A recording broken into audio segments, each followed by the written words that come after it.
Greetings, friends, and welcome to the first ever episode of my new web series, Nostalgia Talk. I'm James, and before I begin, let me just explain what Nostalgia Talk means. Anyone who knows me knows that I am and I know you can't see it, but I'm using air quotes, an old soul. I love watching TV shows from my youth. I love watching movies from my youth. And I like listening to music like 98 Degrees, Britney Spears, Backstreet Boys, Phil Collins. I'm just a very nostalgic person, and I wanted to share my love of nostalgia with friends, family, anyone who doesn't know who I am, anyone who knows who some of my guests are. And before we introduce the show, I just want to take care of a quick little household item. If you watch the first few seconds of this video, then you probably saw that little dedication there. To anyone who sent me a message on Facebook, Twitter, emailed me, texted, called my family, got in touch with my family, or even just said to our face my condolences regarding my grandmother. Thank you all very much. It's been a month since she passed, but we're doing okay. So now I'm going to introduce my guest. I'm going to stop rambling and introduce my guest. Mike Peterson. Mike is a puppeteer and actor. He worked on Fraggle Rock with my idol Jim Henson, Labyrinth, Mighty Jungle, Toopy and Binu, that new series Miss Persona, and Mike is one of the best teachers I have ever had. Welcome, Mike. Very kind of you. Very kind of you to say that, James. Hello. All right, so let's get right down into it with the first question. How did you first become interested in puppeteering? Well, it's interesting that you would mention your grandmother, because now I will mention my grandmother. Okay. It all started with her. She noticed that I was transfixed by some of the puppet shows that were on TV. Now, your nostalgia is the 90s, but my nostalgia is the 60s. And I can remember old Canadian children's television such as Mr. Dress Up and The Friendly Giant. And I used to sit and just watch those shows and absorb them. And my grandmother noticed that I loved Casey and Finnegan and Jerome the Giraffe and Rusty the Rooster. So she started to make puppets for me to play with. Nice. Simple things, socks with buttons sewn on and oven mitts that would be a frog if I wanted it to be a frog. And I would put them on my hands. And now I was watching television with puppets on my hands. So I was kind of playing along and practicing along. It was almost like unconscious practicing. I didn't know I was practicing, but all that work was working its way into my bones and into my muscles. And there I am, just a small little kid watching TV. Years later, after all that, I was learning to be an actor at the University of Victoria, and we used puppets during my second year as sort of an exercise. Sometimes in acting class, you'll use a mask, and that unlocks certain things. This particular program, tied to the theater and education program, we used puppets. And suddenly, all of my childhood playing, thanks to my grandmother's puppets, was reawakened. But now I'm 19 years old. It was reawakened, and it really lit a fire in my guts. And I decided I was going to pursue a career as a professional puppeteer. That was 1982. Okay. When I left university. Okay. Nice. So obviously you had done puppeteering as a hobby for the longest time, like I did, and even now, as a 21-year-old, when I'm watching Sesame Street, I still have puppets on my hand, and I'm just kind of lip syncing to what they're saying, looking at the mannerisms, because I know all your tricks when it comes to puppeteering from what you've taught me. I've learned your tricks, and I've kind of been using them now, even though I've been doing more filmmaking since. So from a hobby that stemmed into a job, what was your very first ever paid puppeteering job, if you don't mind me asking? I know that sounds kind of like a nosy question. Yeah, no, I don't mind you asking at all. Not long after I left university to pursue puppetry as a career, I was lucky enough to audition for a play, a touring production, with Bastion Theatre. I used to live in Victoria, BC. Bastion Theatre no longer exists, but at the time that it did exist, there was a youth touring arm called Bastion Children's Theatre. They used to tour the province and do shows in school gymnasiums.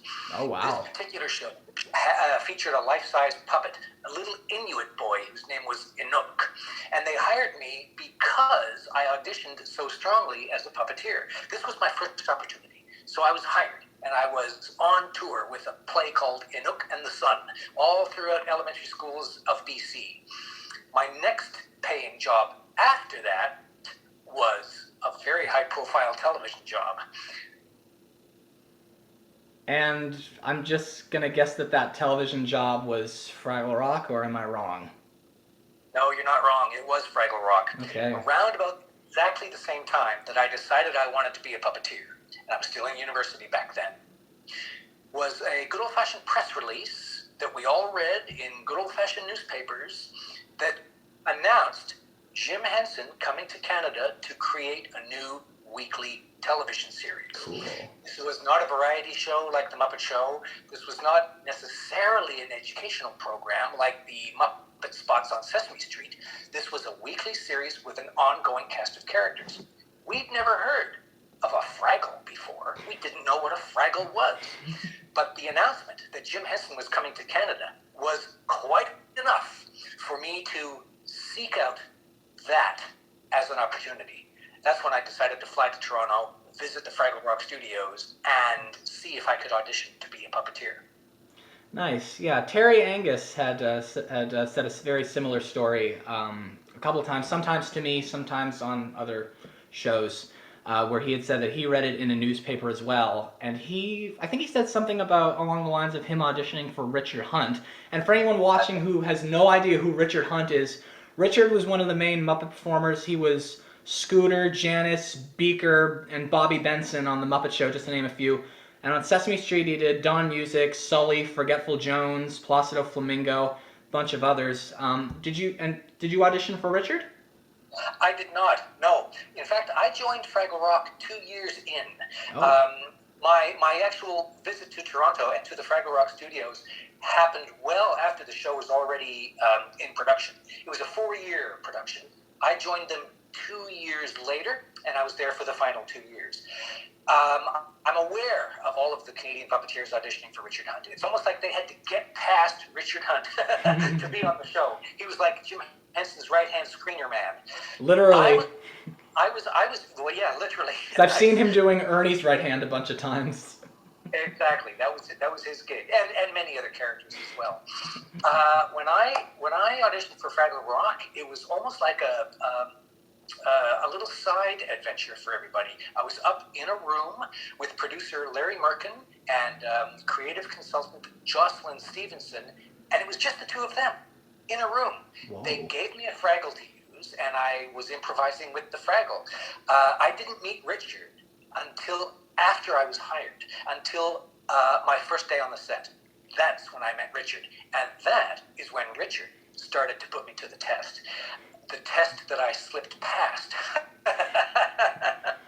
So he rode me hard my first few days on the set, and I'm very grateful for that because it was it really steepened my learning curve and put a fire under me. From what I know about Richard, because I never met Richard. Richard passed away 7 years before I was born. But from the stories I've heard about Richard, that definitely sounds like something he would do. Yeah, almost like a hazing, a gentle hazing, but a hazing nonetheless. So, obviously we've been talking about somebody that Jim worked for. What was Jim Henson himself like? I was amazed by Jim. For one thing, I didn't meet him until 2 or maybe 3 weeks after I'd been hired. Jim had only come to Toronto occasionally and sporadically. I guess maybe a week every month or something like that. Okay. And he'd be in town to oversee things or to direct an episode or sometimes to do one of his recurring guest characters on Fraggle Rock, such as Cantus or Convincing John. So I'd already worked a couple of weeks and gotten used to things. And one Monday morning, I walked into the studio, and there, sitting at the head of the table around which we all sat every morning to read the script of the week. There was Jim Henson.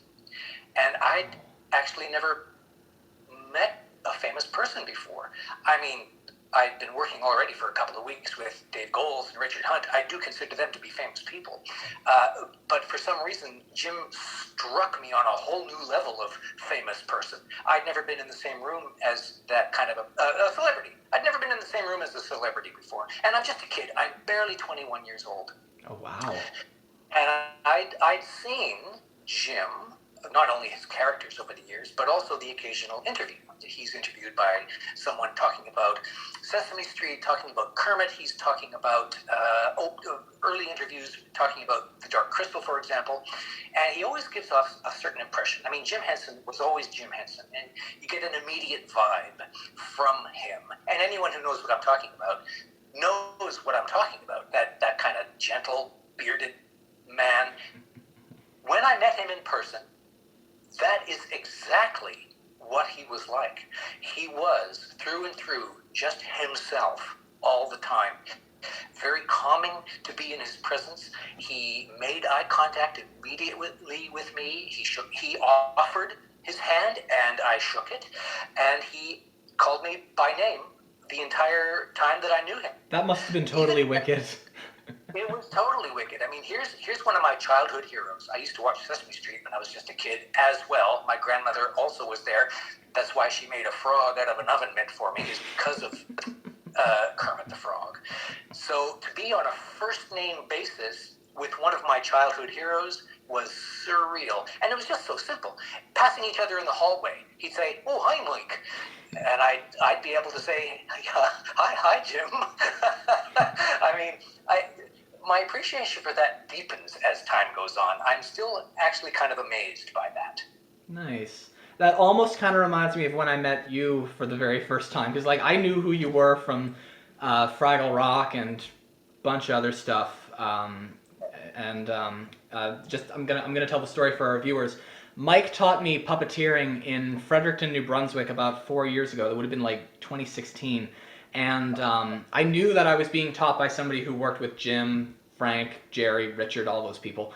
And so he was standing right in the theater, and he's like, "Hi, I'm Mike." And I'm like, yeah, I know exactly who you are. I think did I freak you out at all doing that? Well, you certainly have an energy about you, James. I won't say that you freaked me out, but your energy and your enthusiasm did make an impression upon me. I'm very glad that I did that. So, I guess I shouldn't have really assumed that you worked that much with Frank, because he wasn't on Fraggle Rock because he was directing movies at the time. But did you get to work with him at all? No, I didn't work with Frank Oz, unfortunately. During the time that I was in England, and that's the summer of 1985, there were two productions happening simultaneously. One of them was Labyrinth, that's the one I was on, and the other one was Little Shop of Horrors, the one with Rick Moranis. Yeah, and Frank directed that. Yeah. Frank Oz directed that. So now Frank was on Labyrinth. He did a couple of characters, but he and I never crossed paths.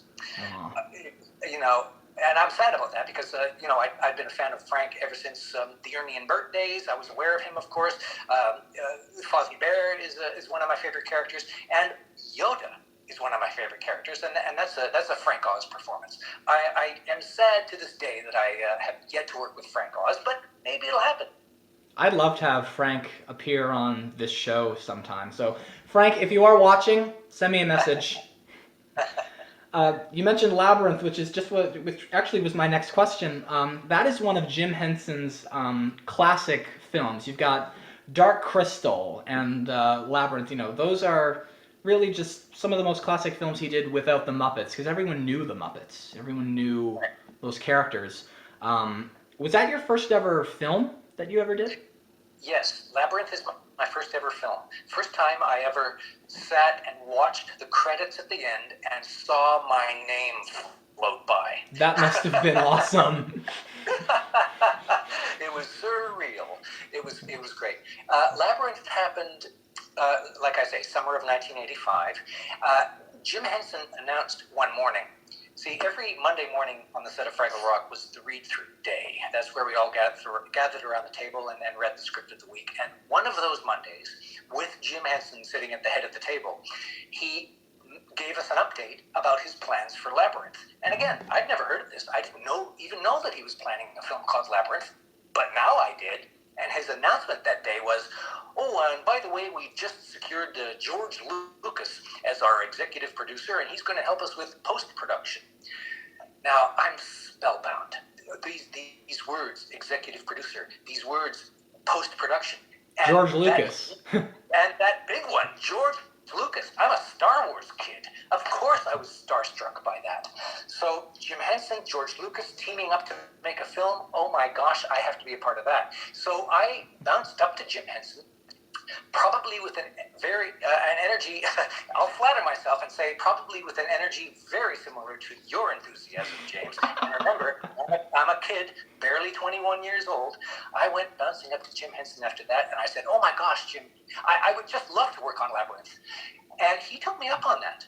Okay. He did not have to, but he did.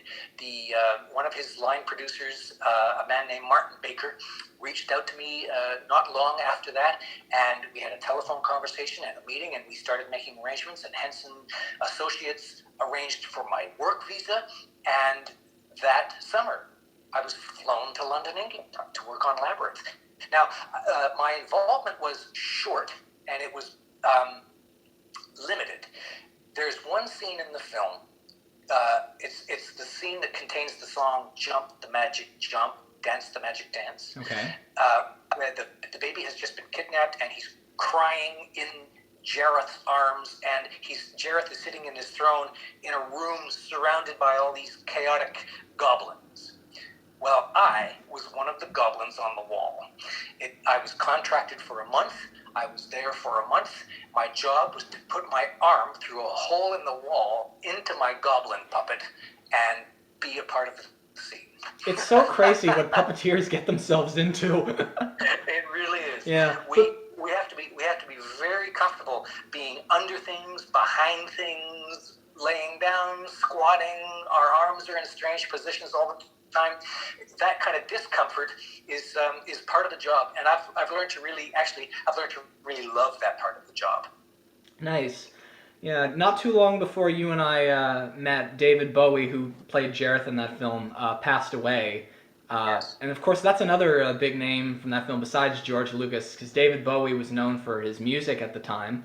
That must have been pretty cool, being in a film with David Bowie, a big star. Yeah.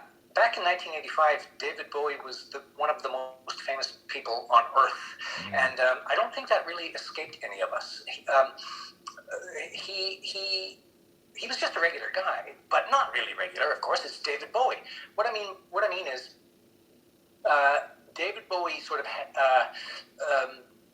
created this bubble around him where people were almost nervous to approach him. Almost nervous to even talk to him. It was a little bit uncomfortable, but that discomfort didn't last long because we started to realize that, hey, this is just a human guy. This guy drinks coffee out of a styrofoam cup just like everybody else. And that bubble that appeared around him got smaller and smaller as the days went on, to the point where he's just hanging out with us like the rest of us. And so there we were. And we're in a room. I mean, I'll speak for myself now. I'm in a room with George Lucas, Jim Henson, and David Bowie all at the same time. How did I get here?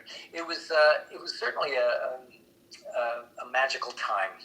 Nice. Being in a movie with David Bowie, were you a fan of his? Not necessarily, no. Pop culture is outside my preferences. I listen to a lot of classical music and a lot of film scores, actually. Nice.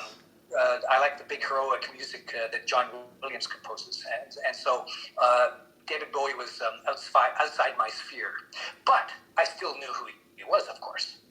Yeah, well, anyone would have known who David Bowie was, but being in a film for David Bowie, for a big David Bowie fan, like, I know you said you weren't one, but for anyone who is, if you were in a film with David Bowie, like, to me, that would be like being in a film with Backstreet Boys or Sabrina Carpenter. I would be absolutely starstruck.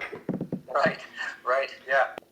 So moving on from Henson and Muppets, ever since Fraggle Rock ended, you've done a lot of other TV puppet projects.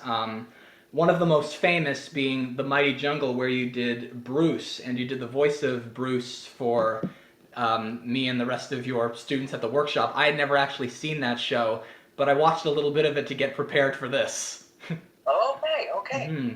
Yeah. What was it like to play Bruce on that show, which was actually filmed here in Nova Scotia, I think? Yes, it was. That was a Nova Scotia production. Salter Street Films or Halifax Films. I keep forgetting. I think it's Halifax film. Yeah, I think you're right. They auditioned all kinds of puppeteers, and I was very, very lucky to be chosen as one of them. And the character that I played was Bruce the Gorilla. I loved it. I love that show. It's actually one of my favorite gigs so far. Mighty Jungle, and you've seen a couple of episodes now, I consider it to be a sitcom for preschoolers. The audience is 3 years old, 4 years old, but we were creating, I would say, semi-sophisticated comedy. So Bruce and Babu work together as sort of a comedy duo. We often try to evoke Abbott and Costello or Ernie and Bert or what have you. This Gilligan and the Skipper, this mismatched duo. That would be Bruce and Babu. And I loved playing Bruce, the big dumb friend. I trotted out one of my childhood voices because when my grandmother made me a frog that I named Fritz the Frog, Fritz the Frog sounded like this. And so, Sounds like Goofy. Yeah, a little bit like Goofy. That's sort of my big goofy voice, sort of my generic goofy voice. Gorge!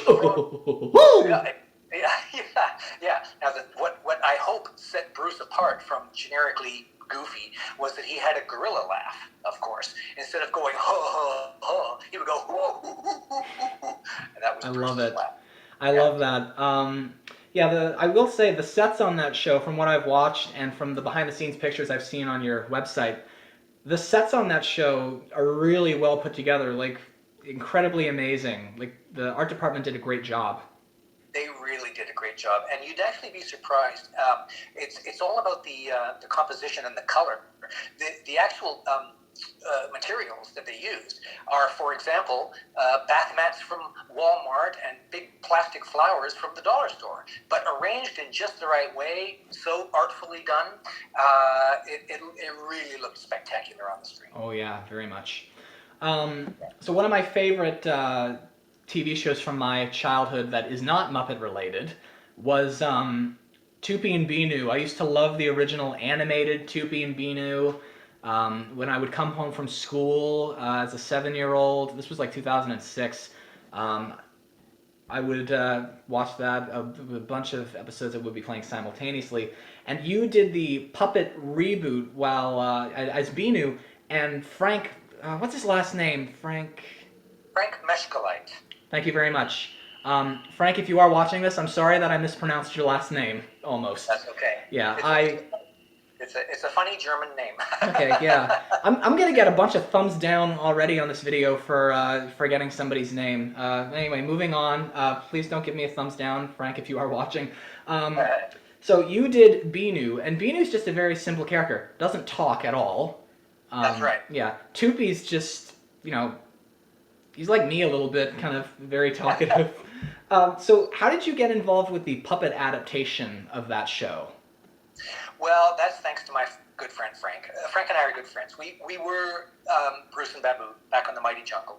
We were on Fraggle Rock at the same time. Frank joined us not long after I joined, and he was inside Junior Gorg for the final season of Fraggle Rock. I've known Frank for a long, long time, and Frank is, and always has been, the voice of Tupi.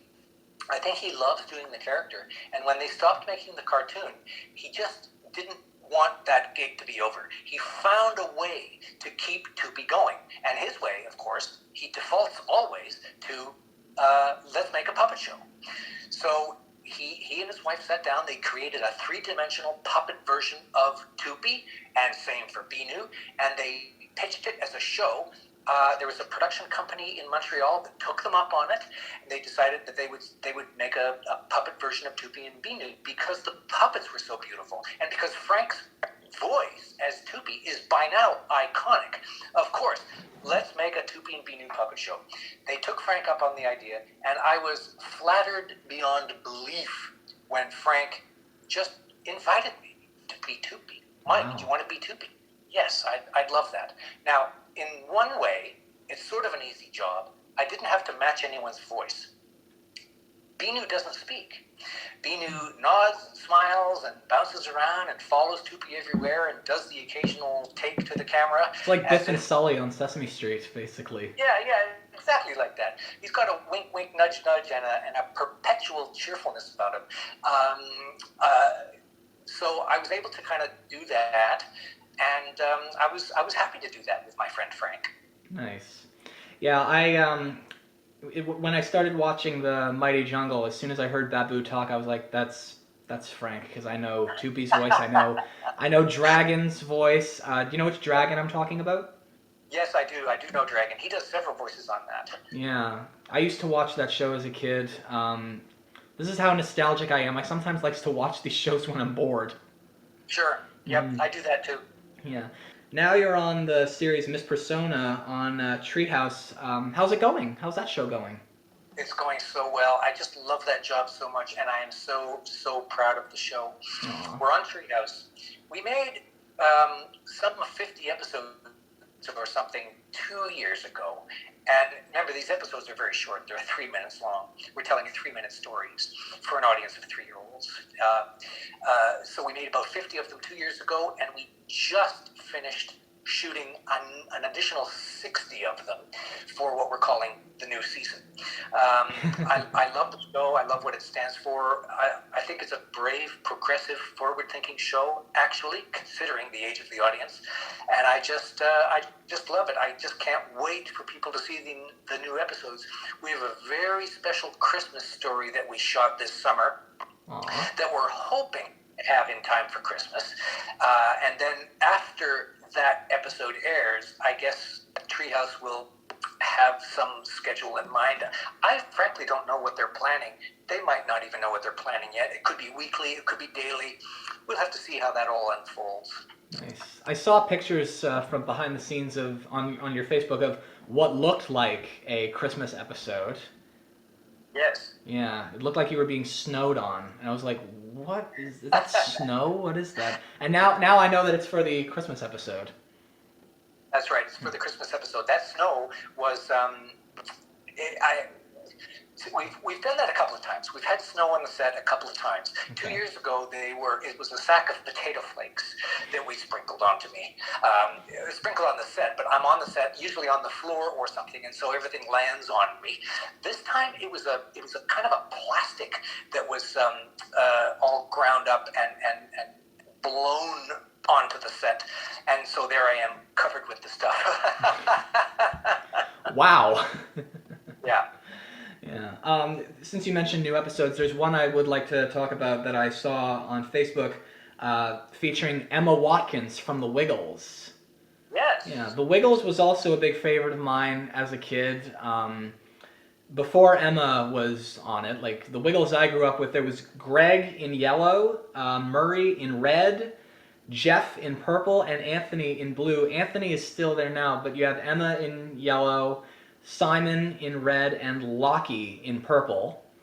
What was it like to have one of the Wiggles on the show? Because I think that would be a pretty interesting crossover, because the Wiggles is on Treehouse as well. Exactly. It was an epic crossover, and I hope that we can do it again. Emma was just lovely. I think it was one of her songs that we did, and very professional, very cheerful person. It was just a lovely time. And here's how it came about. It's almost like the show mirrored reality, because in the show, the story is Brandon loves Emma Wiggle and wants to invite her to visit the Fix-It-Up Forest for a tea party. Aww. And Emma got in touch by that video conference thing that is, an aspect of the show. And Emma said, "Oh, Brandon Bear, I'd love to come and have a tea party," which blows Brandon's mind. And the next thing you know, they're having a tea party. Now, that's exactly how it happened in real life. Our executive producers, Brandon Lane and Kimberly Persona, found out that the Wiggles were going to be in Canada on tour, specifically in Toronto. And so they reached out to the Wiggles. They reached out to Emma Wiggle, and they said, listen, we've got this kids show. We're going to show you a few clips. We hope you like it. We would love to have you on the show, and here's how we think we can do it. We think it could be a video call. We think it can be a music video tea party. And Emma said yes. So we were able to do it, and we stole her away from her schedule for whatever that was, a few hours last fall. Yeah. Nice. I went to a Wiggles concert when I was 11. They were in Halifax. It was the original guys, except at the time Greg Page was not in the group. It was another Wiggle by the name of Sam. That was a pretty cool concert. Just because I had been watching them on TV since '99.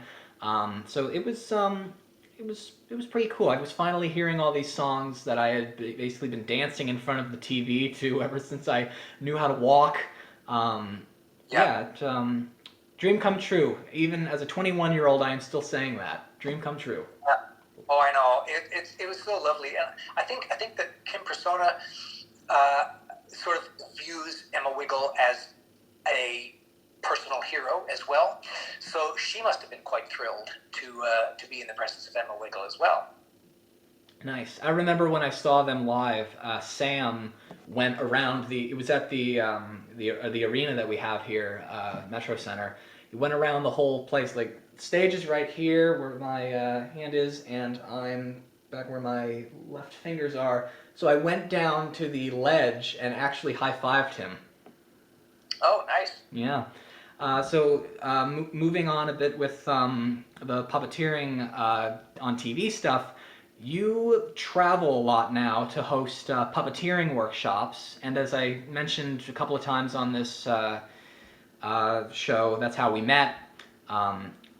And actually, Terry Angus, he stopped at my school about a year and a half ago, and my friends were all there, and I said, "Oh, I met Mike Peterson. I did a puppeteering workshop with him," and he's like, "Oh yeah, Mike's always doing workshops." It seems like I am. Yeah. It seems like I'm always doing workshops. Yeah. I enjoy them. Yeah. What made you want to do that? Well, that actually goes back to the very first Canadian production of Avenue Q. Do you know about Avenue Q? I do. Okay. Now, that was an off-Broadway show that hit the mainstream and then went on Broadway for a while. And it wasn't until years after the creation of the show that they started to license out the rights and other people could do it. And the first Canadian production was at Lower Ossington Theatre here in Toronto, featuring a cast of very passionate young 20-something young performers, the age 20-something, who were musical theatre pros. These are actors, singers, and dancers, what we call the triple threat. Nice. But none of them had ever had a puppet on their hands before. Oh, wow. So Lower Ossington Theatre hired me to teach them the basics of what it is to have a puppet on your hand. So I came in and I thought, well, and I'd never taught exactly before, but I thought, how hard can it be? This is something I definitely know how to do. Let me see if I can just teach it. And what I had to learn was how to teach. I had to teach myself how to teach, which was a constant process of never assuming what's obvious. To me, or to a puppet person such as yourself, James, it's obvious that when a puppet talks, his mouth is going to move. But that's not obvious to everybody. It's also obvious to us that when a puppet wants to look at something, he's going to point his face in that direction. And when he wants to look at something else, he's going to point his face in that direction. That's obvious to us, but it's not obvious to everyone else. They don't know that they're supposed to move their wrist and their hands and their fingers at the times that you want them to move. That has to be taught, and I didn't know that. So I really had to break it down into all of those little details, and in so doing, I created a kind of a curriculum. And I've been applying that curriculum now to all sorts of different settings, not only to Avenue Q, but also to found object puppetry and stuffed animal puppetry like you and I did in Fredericton, tabletop puppetry. It's something that we're starting to call live animation. I love that term. I love it too. It's I can't take credit for it. I have not actually coined it, but it is something that's extremely applicable and relevant. live animation, bringing something to life in your hands, and just learning some of the basics so that you can convince your audience how and why this object is alive. That's the whole key to it, really. You want to feed cues to your audience so that your audience understands what you want them to understand. And that's what I've learned how to teach, I think. I hope. Well, I myself, I'm still refining it as I go. Well, you did a good job teaching me, and if anyone is interested in taking a puppeteering workshop, this is probably the guy for it. My mom asked me if Mike was ever doing a puppeteering workshop, would you ever want to do one again? Oh, absolutely. If it was close to the Maritimes, 100% I'd do it. Yes, I would. I'd love to come out there and do it again sometime. Nice. Let's jump base a bit and talk about your career in acting, like screen acting. You were in the film Casino Jack opposite Kevin Spacey. One project I really want to talk about is Degrassi Next Generation. I love that show. When I was 13, my friends and I watched it a lot in school, outside of school. We watched it in my healthy living class for like connections to ourselves. And I watched you as a driving examiner, and when I saw your name in the credits, I was like, I know that guy! I know that guy! Yeah, now that was very brief little appearance. See, here's the reality of being an actor in Canada, is that sometimes you're going to have a fat, juicy role, like something in Casino Jack, where I was there for a few days and I had a couple of nice scenes. Sometimes you are going to be on the set for one day. You've got 4 lines to speak. You're in and out of a costume in 3 hours, and that's the end of you. And everything in between. And Degrassi was one of those. One episode only. It's on IMDb because, sure enough, my credit goes up at the end, and sure enough, I've got 4 lines to speak or something. But the fact is, it came and went so quickly, I actually barely remember it, and I haven't seen it myself. I have a few times. And I still know that one line, which is, that's it for today. We can't wait anymore. Because I don't remember what character it was, but I think she was waiting for her brother to give her the car so that you could test her, I believe. Yeah, I was a driving instructor, and I was waiting on the steps. I remember that. Yeah, I don't remember too well. I'm flattered that you've seen it. Yeah, I do remember that character seemed also a little bit impatient, which is totally the opposite of you. Well, thank you for saying that, and thank you for noticing that. Actually, that was scripted. Okay. I am standing on the steps impatiently. It was part of the character. It was part of the scene. All right. Now, last question in the Q&A before I asked a couple of people I know, do you have any fan questions? I got a few of them. So as we wrap up, there's not very many. But as we wrap up the Q&A, and I'm sure you probably expected this coming, every Saturday morning, called it, every Saturday morning you post these videos online of you just tasting cereal, and then you talk about what you think of them. What made you do that? Well, I'm glad that you watched those. They're hilarious. My fan base is slowly growing, which just amuses me. Here's how it started. We were in the depths of quarantine melancholy, I'll call it. Maybe late March, early April. The first phase of the lockdown, and there I am, all holed up. I've got enough groceries, I think. I've got my Netflix all fired up. I'm starting to fear for the end of the world. I mean, we all sort of went through this phase of like, what's going to happen?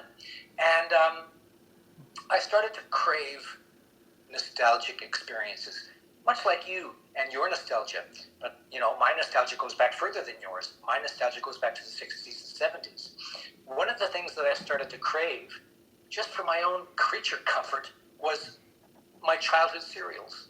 I hadn't had them since I was a kid. I was thinking of Captain Crunch. So the very next time I was at the grocery store, I just threw caution to the wind, and I bought a box of Captain Crunch and took it home. Now, what possessed me to put a camera in front of myself and tape myself eating it and share that tape with my friends? That was just a whim. I have no idea why I decided to do that. I was just being goofy. I guess I was in a goofy mood. Took a mouthful of cereal, related my experience. You can see the experience of it with your very own eyes now.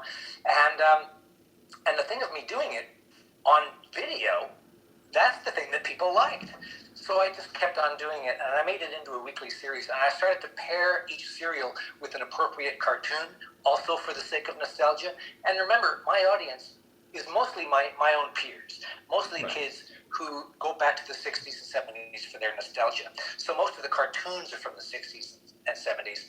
Most of the taste experiences are those serials that we can all remember from that era, that childhood.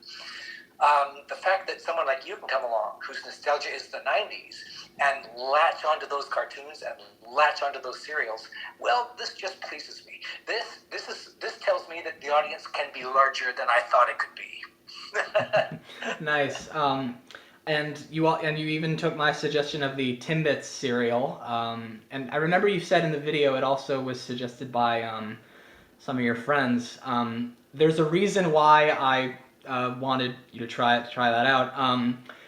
My best friend Sean, hey Sean, if you are watching, she lives in Singapore, but her family is Canadian, so when she comes to visit here, she loves Tim Hortons.